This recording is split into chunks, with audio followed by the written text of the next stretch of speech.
Today's episode is all about finding your life's purpose. No small feat. But our guest today, Tim Tamashiro, speaks about a principle called Ikigai that helps you to discern what your life purpose is. And he talks about his experience at 51 taking a gap year and how that helped him to find his own Ikigai.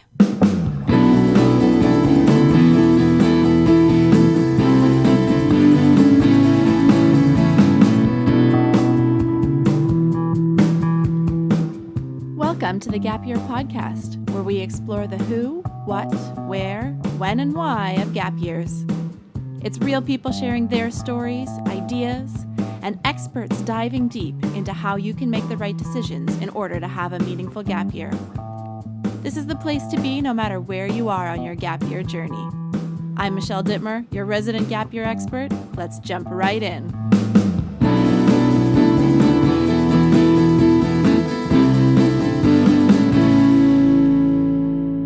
Hey there, everyone. I am beyond excited. I know I say I'm excited a lot, but I am beyond excited today for our guest to share his story, and not only his story, but all of the things he learned on his journey about something called Ikigai. And I'm saying that with a smile because you have to say it with a smile. So I am so pleased to welcome Tim Tamashiro to the show today. So Tim, thanks for joining us.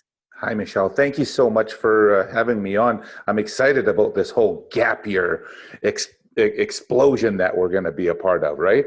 Yeah, it's growing exponentially, and I'm just so excited to be able to record these conversations because everywhere I go, I speak to people who either have been on a gap year or who understand the value of it, and we have such fruitful conversations. And now through the beauty of technology, I can record and share those conversations. So yeah, it's great. It's really wonderful. exciting. Thanks for having me as part of your show. Yeah, welcome. So, why don't you give us a little bit of background? We met at a conference about a month back in Yeah, Ottawa, yeah. and I was so inspired by your speech from the stage. So, why don't you give us a little bit of background on who you are and what your core message is all about? Sure. So I'm Tim Tamashiro, and I've been a jazz singer for 35 years of my life. But aside from that, I'm fairly well known. I think I am. I don't know. Maybe I'm not. I know you, so that's From all that matters. Yeah, from the 10 and a half years that I spent on CBC Radio, I was the host of a program called Tonic on CBC Radio 2. So we had 6 nights a week of jazz, and it was such a rewarding career. It was just such an amazing experience to have the ears of Canadians 6 nights a week for 2 hours at a time, and it was probably one of my most cherished experiences of my entire life. But there came a time when, I was coming up to the end of my 10th year, and I said to my wife, I said, I've done this for 10 years. And, at the time I was just 51 years old. I decided, what else is there in this life that a person can go and learn and be rewarded from? And so I thought, I'm going to not re-sign with CBC. I'm going to go into the world and take a gap year, something I called an Ikigai year. And I literally just went exploring, and it was absolutely the most amazing experience of my life. I'll tell you all about it here in a second. I think that's amazing that you were able to step away from something that was comfortable for you and take that risk and get out there and do something different, because that's what students are doing when they're stepping away from education. And a lot of parents and adults are looking for what we're calling career breaks or these adult gap years. Yeah. So it's really great to hear that that was something that you did and you found immense value in taking a little bit of an unconventional step away from something familiar and comfortable and Mm-hmm. predictable and launching yourself into something completely different. That Um, comfort can be a double-edged sword. It's certainly we do want safety and security in our life as far as finances and all that kind of stuff, but we also tend to have uh, an ability to sabotage ourselves with comfort as well. So I really love the feeling of a little bit of discomfort, because it really does propel me forward in just, finding new things to explore. It's really a fascinating headspace to be in, but it's not easy for everybody to get there. When you're in your comfort zone, you aren't growing and changing as a person at the same rate that you could be if you just push yourself out of your comfort zone a little bit into a challenge zone. And I think it's a real skill to be able to identify when you are just sitting in that comfort zone, and then how do you push yourself a little bit into that challenge zone. You don't want to Yeah, push yourself into your panic zone, because that's equally unproductive and unhealthy yeah. for you. But how do you find that sweet spot, which is your challenge zone? It's not a black and white choice, though, right? It's to be able to.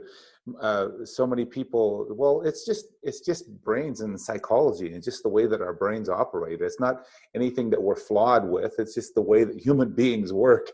Is that we do get scared when we think about change, and but change is good. And like you said, being in taking yourself out of the comfort zone and pushing a little bit into your discomfort zone. That can be really, really rewarding. Yeah, I love it.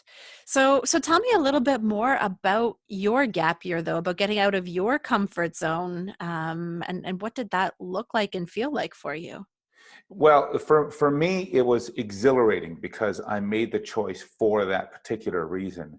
There's something that happens in our life lots of the times where we just haven't taken the opportunity to fully go out there and to explore the world, and that's what I really wanted to do through my Iki gap year. That I call it Iki gap because it has a bit of an Ikigai kind of a feel about it. But that's what I wanted to do. I wanted to go out and to take the first of what I call the three missing steps of Ikigai. Should I describe what Ikigai is first, maybe? I was just going to interject and say we've thrown this word around a couple times because we're both on the inside, but let's bring the listeners into the folds of what Ikigai is all about.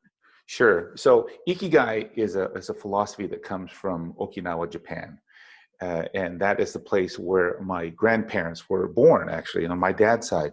And I've always had a sense of something. I didn't really know that it was Ikigai, but I'll tell you what Ikigai is. Basically, Ikigai is the reason why you get out of bed in the morning. But it's a very, very clear answer. For me, it's to delight people. I love to entertain and to delight people and to have meaningful conversations and do all that kind of stuff. But Ikigai really boils down to 4 steps that we can take on a regular basis every day. You Yeah. do what you love, you do what you're good at, you do what the world needs, and you do what you can be rewarded for. Those 4 seemingly very simple directions are incredibly difficult because we haven't taken the 3 hidden steps of Ikigai beforehand, and that is to explore, zero in, and ponder what your Ikigai is, what your magic is, what your natural gifts are, what you do that is rewarding for yourself and to others. It's a very, very specific thought process, is that your gifts benefit the world. It's like throwing a boomerang out there. Every time you throw your gifts out into the world, those gifts come back to you in the form of thanks, and sometimes they pay bills. Yeah, Sometimes. when you're really lucky and you found your right niche for sure. Yeah, I for sure. And I love those 3 hidden steps, and we'll come back to the other 4 in a second. But those 3 hidden steps are the essence of what a gap year is taking time to explore, taking time to be reflective, and Hmm. then really honing in on the things that are of interest to you and letting go of the things that aren't. And that's the beauty, because sometimes in society we're being pushed to go so fast, or we are catering to other people's expectations of ourselves, that Yes. we don't listen to these 3 things. We don't take the time for these 3 things. So to slow Hmm. down in a gap year and to explore and to ponder and to zero in, what a great foundation for whatever the next steps are. Well, we have a tendency in society to push students especially into saying, okay, well, you've done all your hard work for 12 or 13 years now, and you've followed all the rules and you've done what all the adults have told you for all that length of time.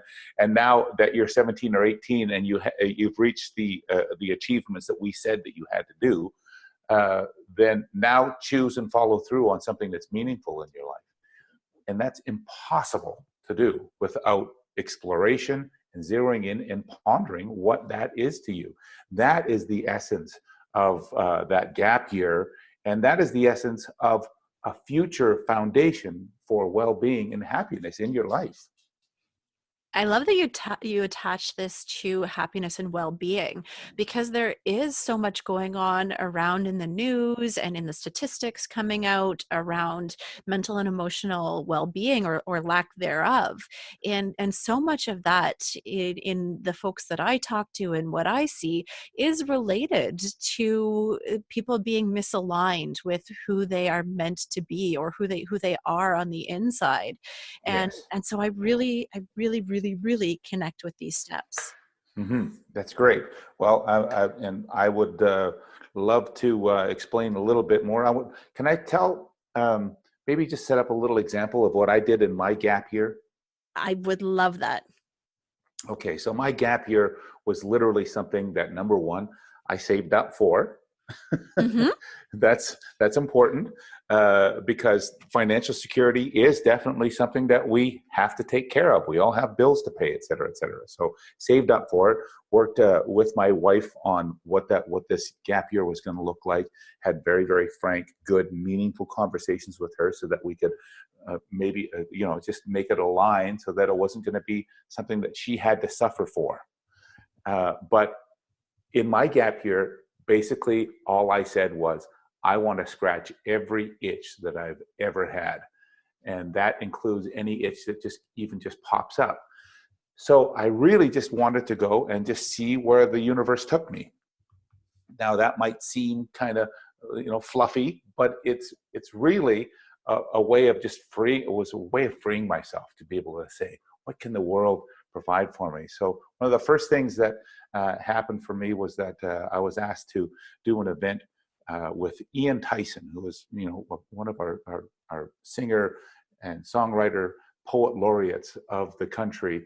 And they asked me if I would host this event on the very, very first day that after I was done at CBC with Ian Tyson. It was Canada Day 2017. It was the 150th celebration of Confederation. And they had asked the city and another organization asked Ian Tyson to come and to sing Four Strong Winds with as many people. This was just a song that he wrote, by the way.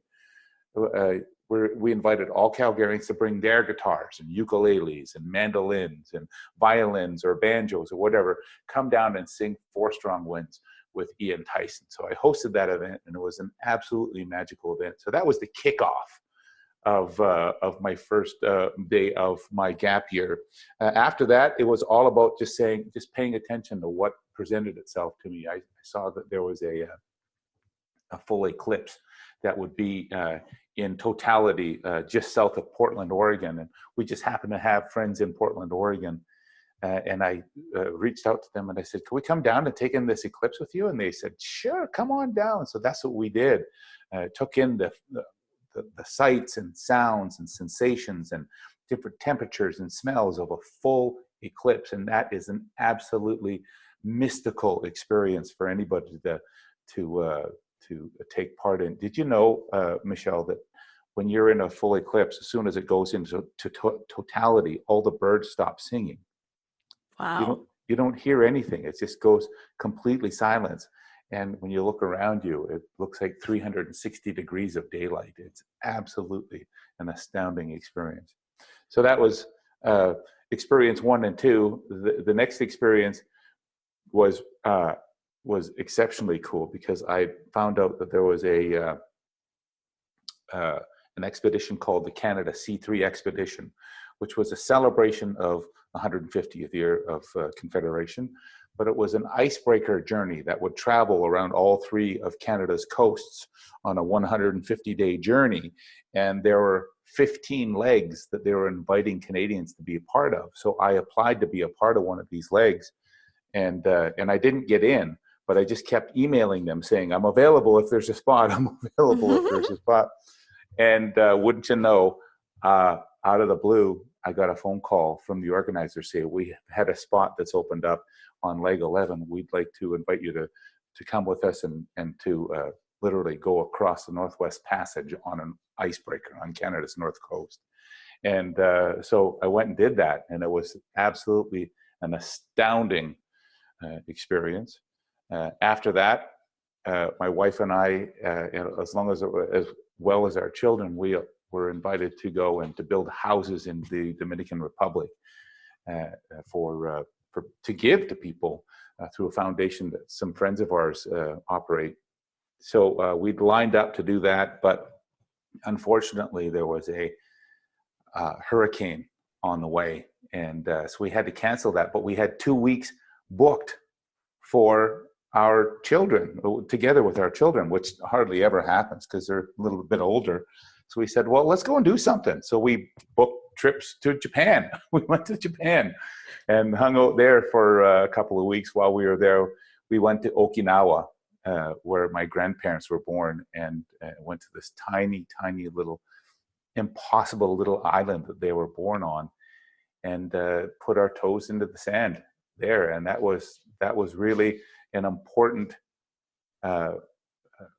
connection, touchstone, to kind of have this Ikigai journey of mine kind of come to full fruition.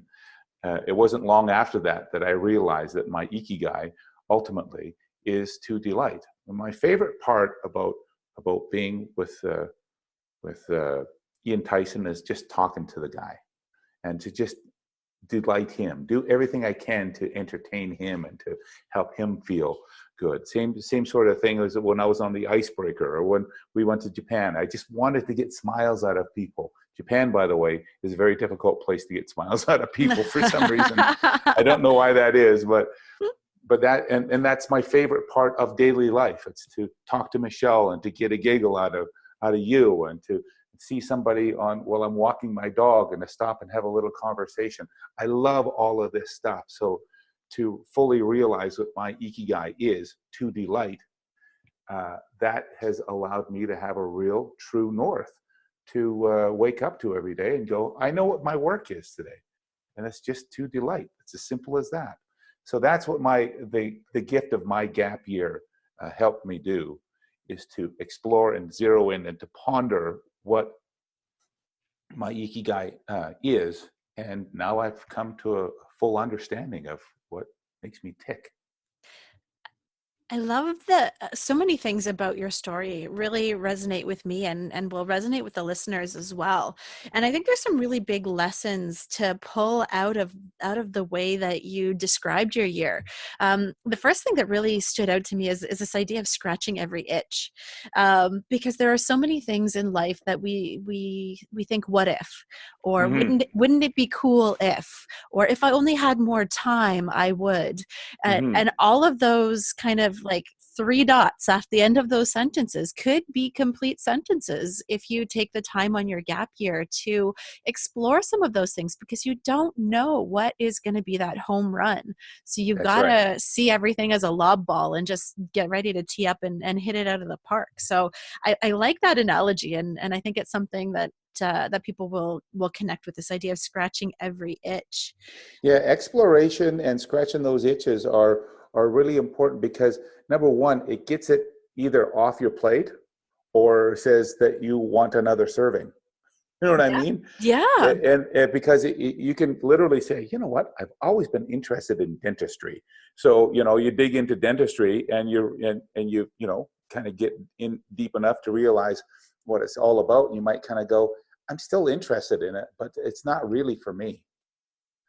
Unfortunately, what we see happening in society, especially in our North American society, especially, is that so many young people will go and they will make a choice on a university to go to and a field of study based on a guess. And that is a very, very expensive way of going of taking guesses.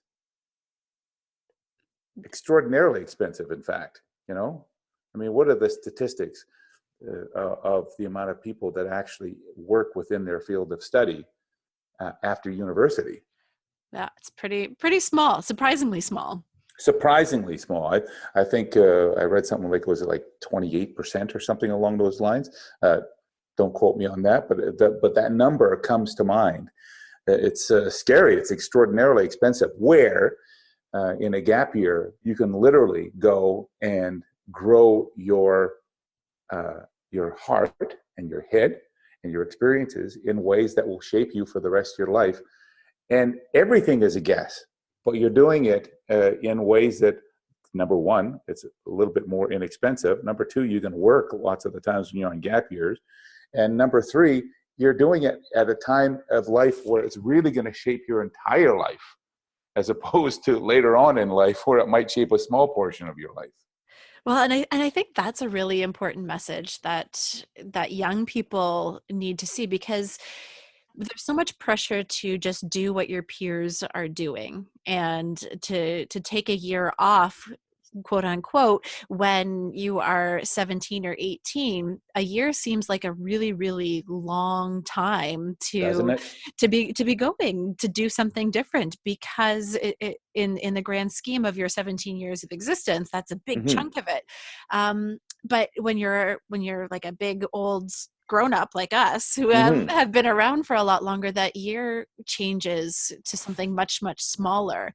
And with all that life experience, seeing the value of placing that gap year earlier in life and then living a more fulfilling existence because you found your Ikigai and you can work towards that for a longer period of your life, I think is a really powerful message. Yeah, and there are some people out there that are listening right now that are young listeners that might be thinking to themselves, you know what, I'm not ready. I'm not ready to make that commitment. Number one, or to a gap year. That's challenging. I remember when I was 17 or 18 or 19 or 20 years old, I didn't feel like I was ready to take a gap year.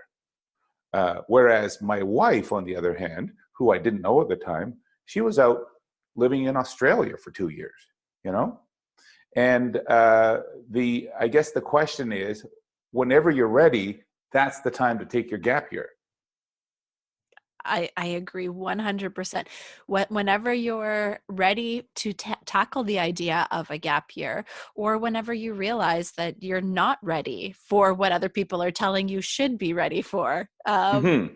it can go both ways. And when you're going to commit, if you jump in with both feet and you put your heart and your time and your energy into it, it can be life changing. It can, and a wise man told me once that he has eliminated the words should and shouldn't from his vocabulary because they imply that the speaker knows better than the person that is actually going through the experience. So we do have a tendency of others' expectations, and what it is, how it is that we're supposed to take on life, but they're not in your shoes, so do what you want to do. Mm-hmm. It's don't my saying is I stopped shooting on people. I love it. Uh, But if you're ready for that type of an experience, embrace it and just hold on to it for as long as possible, because that is going to open up so many more opportunities for health and well-being and happiness in your years to come. Trust me. Yeah, lived experience. You know what you're talking about. Mm-hmm. And I think it's important for parents to hear that as well, because when you ask any parent, what do they want for their kid? They always say, I want them to be happy and healthy and successful. And Mm-hmm. then somehow that disappears when we're asking them to support their kids in their post-secondary journeys. They're saying, no, no, no, they must go off to med school. Uh, Mm-hmm. and sometimes at the expense of their health and their happiness, and in the long run, in their success, if they're not happy and healthy, they can't be successful. Yeah, I think there's a little bit of tiger parent in all of us.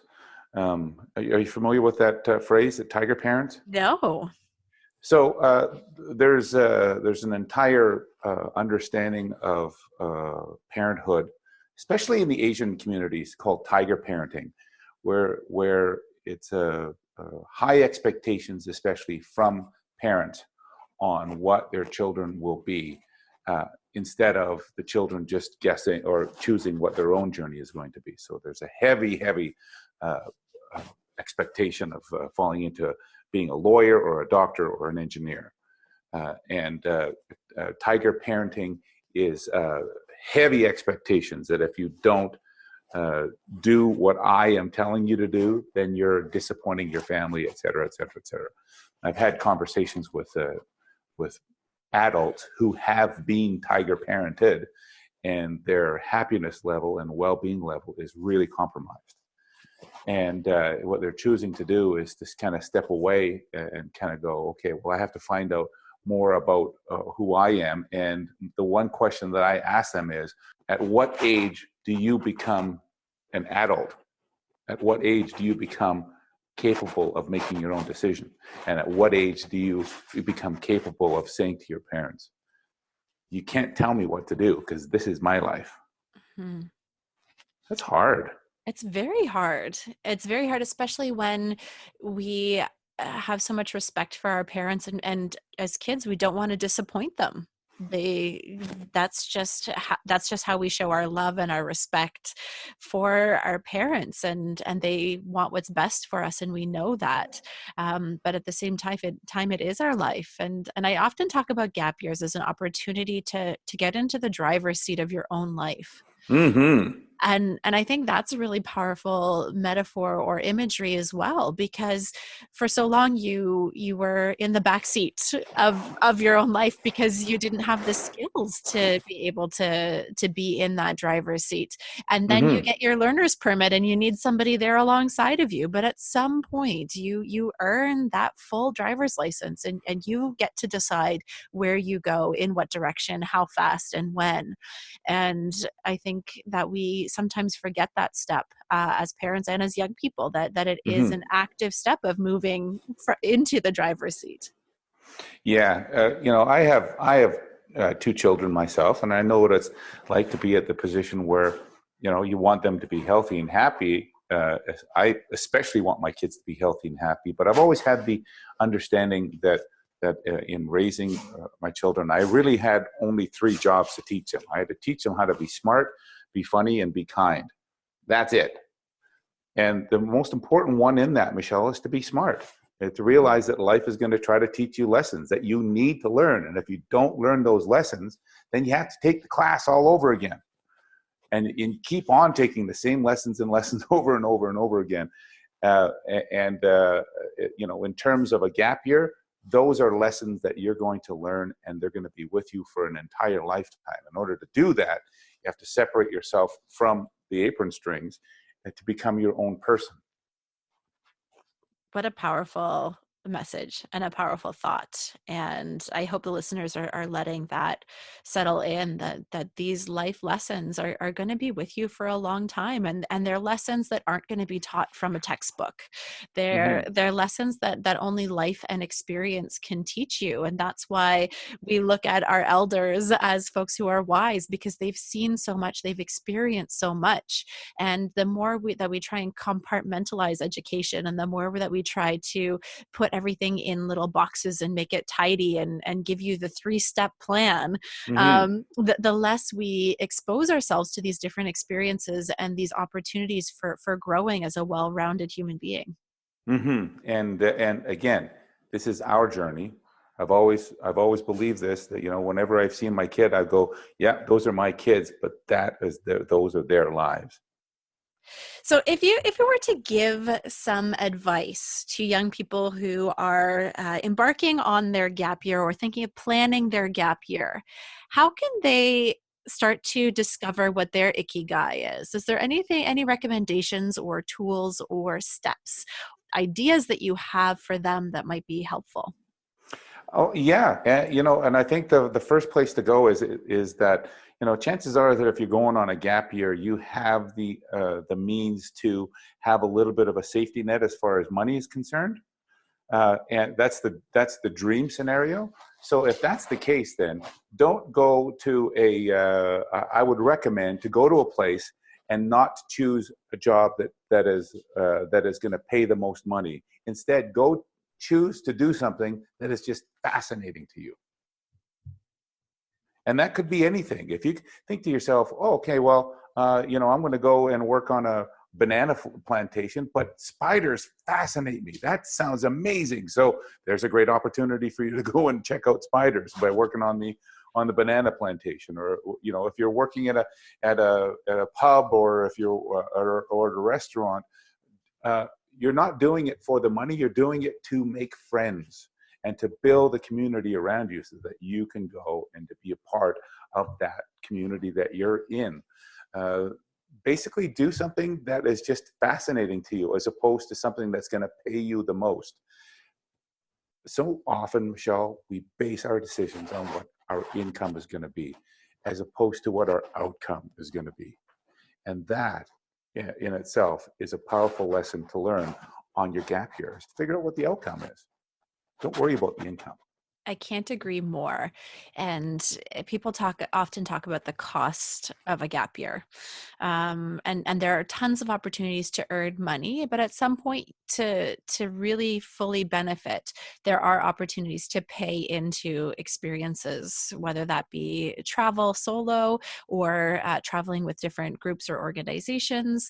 And the financial piece is there. And parents always say, but it's going to cost a lot of money. And it really is an investment. When it comes down to the dollars and cents, there will be some dollars going out the door, but the return on that investment is unbelievable. In the same way, when you refocus things like your job or your career away from what are the dollars coming in the door to what is this actually going to do for me, and what am I going to be able to give back to the world? How am I using my gifts and talents to make this world a better place and to leave my mark in some way? I think it's really powerful to not only acknowledge the finance side of things, but also to put it in perspective with the other intangible things that don't come with decimal points and dollar signs. Sure, and every person that's going on a gap year, they're not going out there doing it as like they're a Las Vegas baller, right? They're going out there to do it for the experiences. So that is the measuring stick. And if there is one question you can ask yourself at the end of a gap year, or actually, you know what, Michelle, this is a question you could ask yourself right now, and it's going to give you some really powerful insight into where you're at in your life. This question is, what did I accomplish in the last year? I asked that to my kid when he was 19 years old, and it was his first year out of high school, and it'd been like a full year. And I just said, I asked him literally, he came downstairs one day and I said, just a question that popped into my brain, Jack, what did you accomplish in your last year? And he looked at me and he went, nothing. And I said, that's not a judgment, but that's just something, that's an important question to ask yourself on a regular basis. And not just at New Year's resolution time where you're doing your reflecting on the previous year, because if you ask yourself that question, the answer is nothing or feels like nothing. Number one, dig a little deeper. Spend some time to actually think about it, because the answer probably is something. But if you're still not satisfied with what you have accomplished, there's still time to readjust your course and to find other ways to put something on that list of things that you've learned or things that you've accomplished or things that you're proud of, that you should be able to speak to in a very positive way. Yeah, for sure. So you've got a lot of knowledge about Ikigai and about following your raison d'être, your reason for being. So how do you share all this information? Where can people find more information about you and about Ikigai? Well, luckily, I've written a book called How to Ikigai, How to Ikigai, it's available around the world on Amazon and bookstores and all that kind of stuff. I've just learned, in fact, that that it's being translated into 6 languages. So throughout Southeast Asia, I think it's going to be in Filipino and Thai, and there's one more. But I just learned as well that it's been picked up in India, and it's going to be translated into 3 languages in India as well. So I'm really excited about that. So that's available on Amazon, but also as an ebook as well through Audible. So I'm excited about that. Amazing. And what a great read while you're on your gap year. Mm-hmm. To be able to tap into all of your knowledge, all of your learnings in a really accessible way, to be able to read up on it as you're living it. So you can put things into action right away. Yeah, that's right. So I'm really excited for all of this information you've shared with us, and it's been a lot. So maybe can you sum up Ikigai and what we've been talking about for the last little bit, as a nice recap as we wrap this up? Right from the beginning of our childhood, we read these Dr. Seuss books that say, "Today you are you. It's truer than true. There's no one else on earth that is youer than you." So focus on you. This is ultimately your life. And no matter what anybody says, parents included, it's your life. And you get to make decisions based on what your capability of addressing your fears is really all about. Life is short, but it is wide. And when you walk out the door, don't just look forward and go, okay, how can I make a living today? Look always and go, how can I live? Look 360 degrees, and there's going to be so many more options out there. Remember, Ikigai boils down to 4 directions on a map. It's do what you love, do what you're good at, do what the world needs, and do what you can be rewarded for. When you approach life in that manner, you realize that your life can benefit others. Your choices can benefit others. There's a reward cycle that comes out of you being yourself. So when you narrow down what your Ikigai is, you'll have a much, much stronger understanding of getting out of bed every morning and going, that's the direction that I always take, because that is mostly me. Well, Tim, thank you so much for delighting all of us today. Your Ikigai is coming through so strongly today. It has made me laugh. It made me think, and I have been delighted, and I'm sure our listeners have as well. So thank you so much for joining us on the Gap Year podcast today. It's been a treat. Everybody, take a gap year. Wasn't that a delight? I'm so glad that Tim shared his story of Ikigai, and it's amazing how much this idea of finding a sense of purpose aligns with the ability to take a gap year, to slow down and take the time to figure out who you are and figure out what your life purpose is all about. Now, at the time of recording, we're all in the midst of the COVID-19 quarantine or self-isolation, and a lot of young people are feeling disempowered. They're feeling powerless, and they feel a looming sense of doom. So in order to tackle this, we are launching an Instagram challenge where we are inviting different experts to come onto our Instagram and provide some tangible activities that you can get involved in to find a little bit more purpose in your life.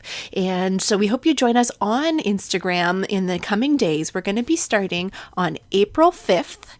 And if you are joining us a little bit late, all of those will be stored in our highlights. So make sure you check that out on Instagram. If you're not following us already, it's at CanGap Association. Looking forward to seeing you on there, and until next time, keep on adventuring.